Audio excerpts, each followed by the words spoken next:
भारत आणि अमेरिका यांच्यातील नव्या व्यापार करारामुळे आगामी काळात भारतीय शेतकरी आणि कृषी क्षेत्रावर विपरीत परिणाम होण्याची भीती राष्ट्रवादी काँग्रेसचे संस्थापक शरद पवार यांनी व्यक्त केली आहे। भारत आणि अमेरिका यांच्यातील व्यापार कराराचा सविस्तर मसुदा समोर येणं बाकी आहे।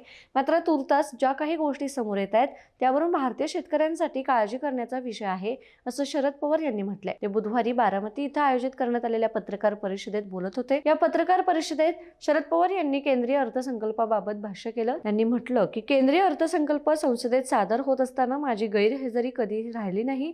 मात्र दुर्दैवाने अजित पवार यांचा अपघात झाल्याने मी दिल्लीला जाऊ शकलो नाही। त्यामुळे मला सभागृहात जाऊन अंदाजपत्रक ऐकता आलं नाही। पण मी जे काही वाचलं त्यावरून 2 ते 3 गोष्टी लक्षात येतात। अर्थसंकल्पात सामान्य माणसाला यातना होतील असा नवा कोणताही कर लादण्यात आलेला नाहीये। ही एक समाधानाची गोष्ट आहे। अंदाजपत्रकातून विकासाला गती येण्यासाठी आणखी काही ठोस पावलांची अपेक्षा होती, असं शरद पवार यांनी म्हटलंय।